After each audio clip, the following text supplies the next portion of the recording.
आज हम लोग बात करने वाले हैं बीए पार्ट 1 हिस्ट्री ऑनर्स का पेपर वन का ये चैप्टर 3 है। चैप्टर 2 तक बहुत अच्छा से हम लोग पढ़ लिए हैं। अगर आपने नहीं देखा है तो उसका लिंक इसी वीडियो के नीचे डिस्क्रिप्शन में दिया गया, वहाँ से देख सकते हैं, या इसी चैनल पर प्ले लिस्ट बना हुआ है, वहाँ से भी देख सकते हैं।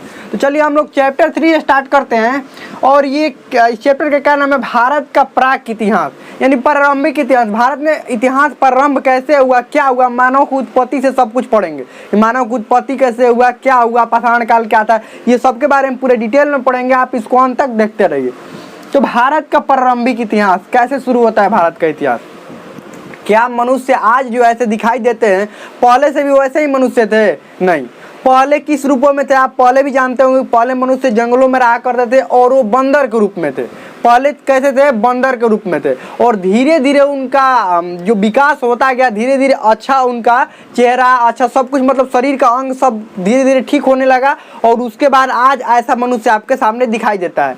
ये एक दिन का परिणाम नहीं है, ये लाखों वर्षों का ये परिणाम है कि इतना सुंदर मनुष्य दिखाई दे रहा है। जैसे अगर हम उदाहरण के लिए समझते हैं कि अगर पहले दिन जब हम खाना बनाते हैं तो कोई भी खाना अच्छा नहीं बनेगा, इतना तो कंफर्म है कि पहले दिन कोई भी खाना बनाएंगे, कुछ भी बनाएंगे, अच्छा नहीं बनेगा। लेकिन धीरे धीरे प्रैक्टिस करते करते क्या हो जाता है, एक दिन ऐसा आता है कि अच्छा बन जाता है। ठीक वैसे ही मनुष्य जो था वो पहले इतना अच्छा नहीं था। क्या था? पहले बंदरों के रूप में था। अगर हम उदाहरण के लिए समझे कि अगर ऐसा मनुष्य ठीक ठाक उस समय बंदर मनुष्य ना होता, प्राचीन समय में जो मनुष्य थे वो किस रूप में थे? बंदरों के रूप में। हम उदाहरण के लिए समझते हैं कि अगर ऐसा ही चेहरा, ऐसा ही मनुष्य उस समय अगर हुआ होता तो क्या होता? उस समय क्या था? ना रहने के लिए घर था, ना दिमाग था। दिमाग भी नहीं था लोगों के पास, मतलब दिमाग था लेकिन यूज करना उसको नहीं जानते थे, और इतना अच्छा भी दिमाग नहीं था।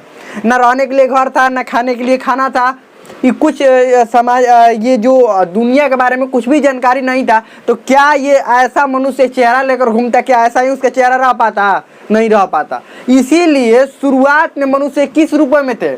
बंदरों के रूप में। और बहुत ही ज़्यादा बर्फबारी शुरुआत में होती थी, लेकिन धीरे धीरे ये मौसम परिवर्तन होने के कारण मनुष्य के शारीरिक बनावट में भी परिवर्तन हुआ और धीरे धीरे मनुष्य जंगलों में रहने लगा। और जंगलों में रहने के बाद गुफाओं में फिर कृषि करने लगा। फिर नए नए जैसे पहिया का आविष्कार पहिया का आविष्कार हुआ, जो जानवरों को पालतू बनाने लगा, ये सब होने लगा। तो चलिए समझते हैं कि कब कब कब कैसा कैसा हुआ और ये कालक्रम क्या है।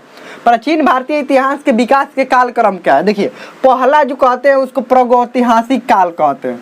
प्रागैतिहासिक काल क्या होता है? अब आप कहेंगे प्राचीन, मध्यकालीन और आधुनिक इतिहास के नाम सुने, ये सब क्या है? देखिए ये सब क्या है।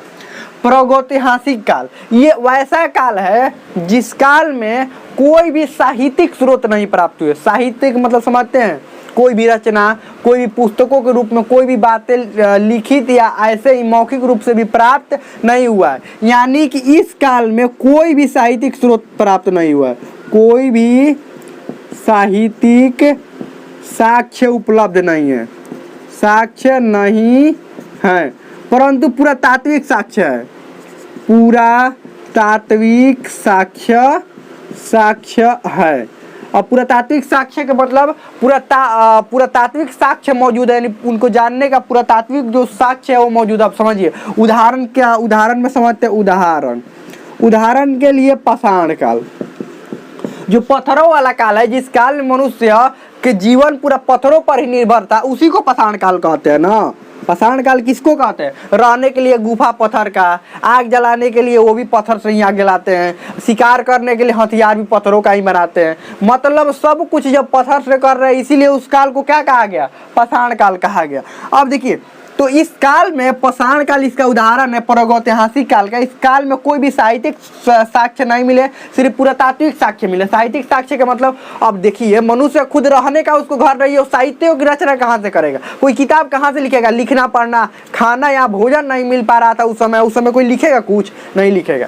तो यहाँ पर साहित्यिक स्रोत नहीं मौजूद है, लेकिन पुरातात्विक साक्ष्य है। पुरातात्विक साक्ष्य में क्या क्या मिला हुआ है? गुफाओं के अंदर से पहली बात कि उनका रहने का स्थान जहाँ पर भी वो रहते थे, जैसे सोहन नदी घाटी, बेलन नदी घाटी, ये सबसे पहले तो सोहन नदी घाटी से मिला हुआ है उनका साक्ष्य। तो सोहन नदी घाटी हो गया, तो वहाँ से उनके जो उनके द्वारा उपयोग किए गए वस्तुएं, उनके कंकाल, ये सब मिलते हैं।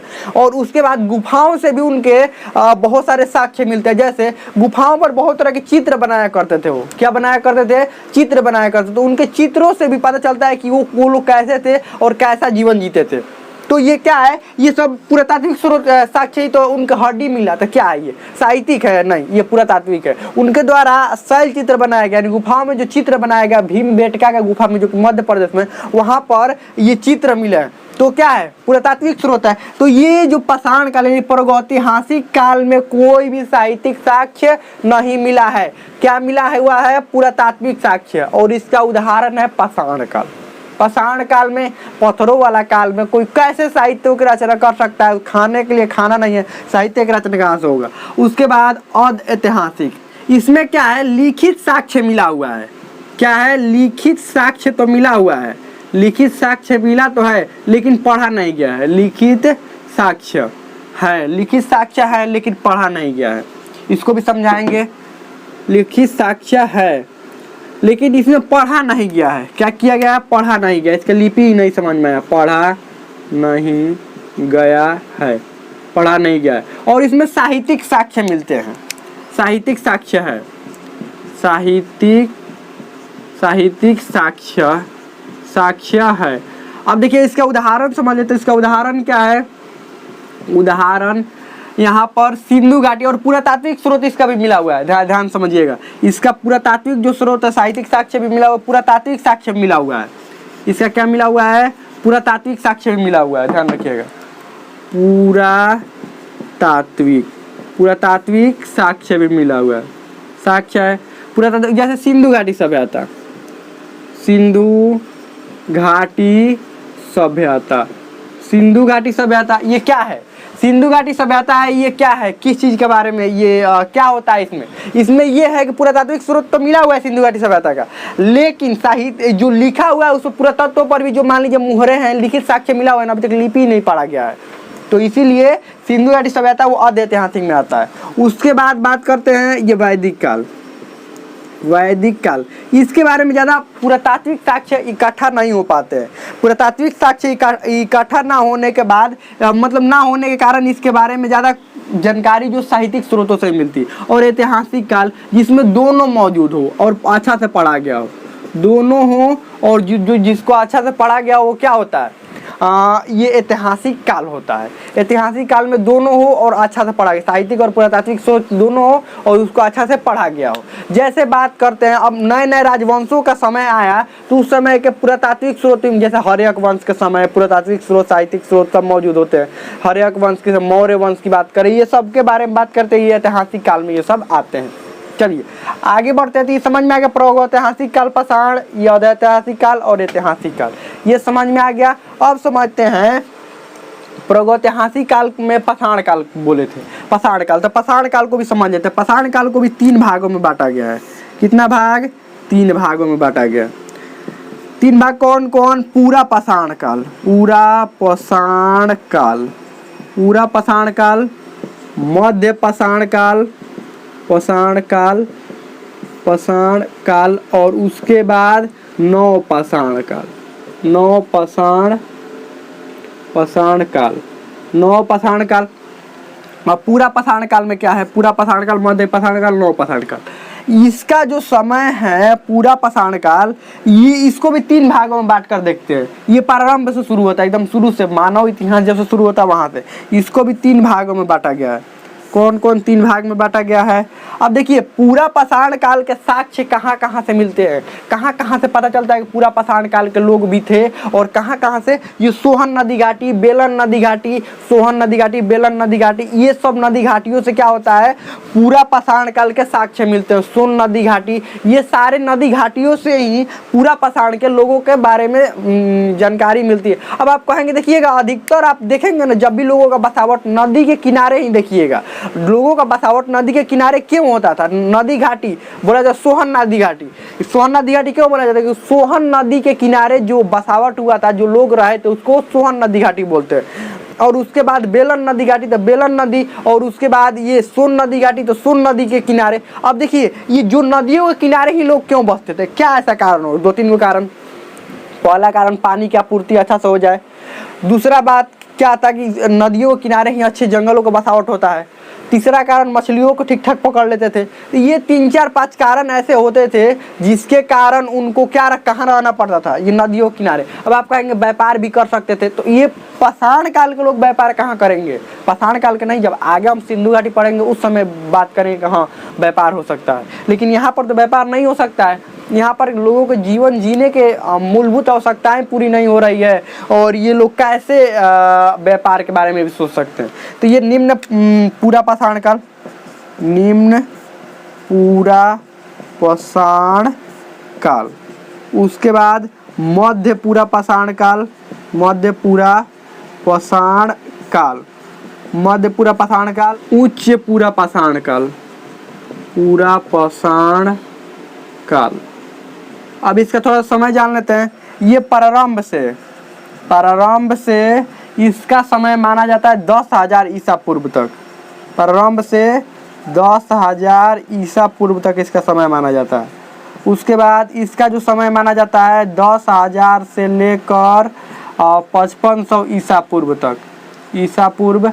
और इसका जो समय माना जाता है 5500 ईसा पूर्व से लेकर 3000 ईसा पूर्व तक का इसका समय माना जाता है। अब सबके बारे में जान लेते हैं। निम्न पूरा पाषाण काल, निम्न पूरा पाषाण काल जो पहला नंबर, इसको दूसरा लिख देते हैं, इसको तीसरा। तो पहला नंबर में ये निम्न पूरा पाषाण काल के बारे में। तो ये निम्न पूरा पाषाण काल में इसका जो साक्ष्य मिलता है निम्न पूरा पाषाण काल का, ये मुख्य रूप से सोहन नदी घाटी से मिलता है। सोहन नदी घाटी, सोहन नदी घाटी ये कहाँ पर है? सिंधु नदी के सहायक नदी है, ये ध्यान रखिएगा। सोहन नदी घाटी से मुख्य रूप से इनका साक्ष्य मिलता है कि सोहन नदी घाटी के आसपास वाले क्षेत्र में ये लोग रहते थे।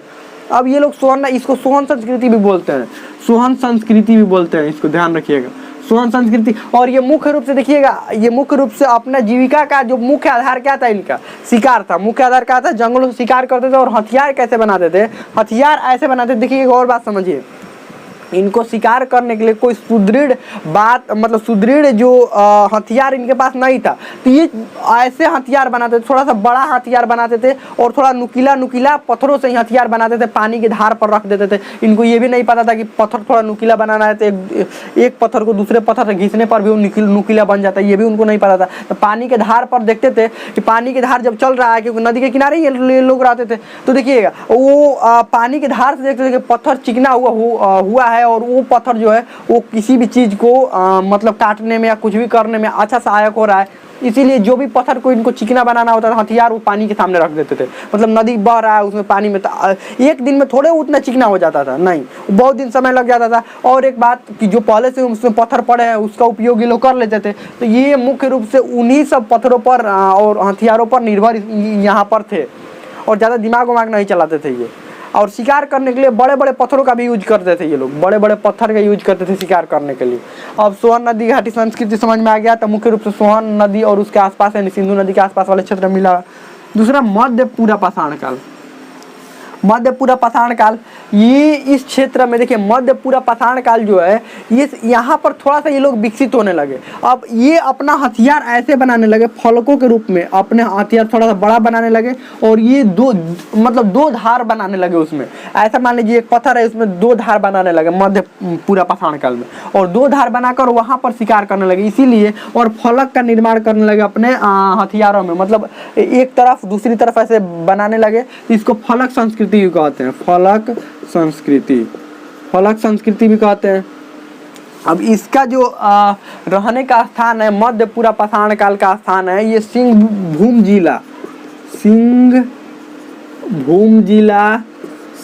जिला ये झारखंड से मिलता है। झारखंड से इसके मध्य पूरा पाषाण काल के लोगों के बारे में ठीक ठाक जानकारी मिल जाती है। उसके बाद बात करें, ये झारखंड के अलावा भी जैसे ये मध्य प्रदेश के भीमबेटका है, वहाँ से भी जानकारी मिल जाती है। तो ये याद रखना है, थोड़ा बहुत याद रखना है। अब ऊँचे पूरा पाषाण काल में यहाँ पर ठीक ठाक ये लोग हथियार बनाने लगे, और हथियार बनाने के अलावा इनकी बारे में जानकारी कहाँ कहाँ से मिलती है ये थोड़ा सा याद रखना है। ये मध्य पूरा पाषाण काल के लोगों के बारे में सिंहभूम से जानकारी मिली है। उसके बाद ये जो मध्य प्रदेश का जो भीमबेटका क्षेत्र है, भीमबेटका वाला जो गुफा है, और वहाँ से भी जानकारी मिली हुई है। ठीक यहाँ पर भी ऊंचे पूरा पाषाण काल में सिंहभूम से जानकारी मिली, मतलब मध्य पूरा पाषाण काल में भी वही रहते थे, और ऊंचे पूरा पाषाण काल में भी वही स्थान पर रहे हैं। कहाँ पर? सिंहभूम वाले जिले में। और उसके बाद इसके अलावा और भी बहुत सारे क्षेत्रों में ये लोग रहे हैं, लेकिन मुख्य जो बात है वही हम लोग पढ़ेंगे। उसके बाद मध्य प्रदेश वाले क्षेत्र में रहे हैं। उसके बाद ये राजस्थान के पुष्कर वाला क्षेत्र में ही रहे हैं। मतलब बहुत सारे जगहों पर ये रहे हैं। और ये जो सोन नदी, मध्य प्रदेश से जो सोन नदी निकलती है, उन सोन नदियों के आसपास वाले क्षेत्र में भी ये लोग रहते थे। तो हमें लगता है कि इतना बहुत कुछ अच्छा से आपको समझ में आ गया होगा। इसके बाद हम लोग आगे मध्य पूरा पाषाण काल के बारे में हम लोग समझेंगे। तो हमें तो समझ में आ गया होगा। इसमें कोई भी डाउट हो, कोई भी क्वेश्चन आप कमेंट में पूछ सकते हैं, हमें तो समझ में आ गया होगा।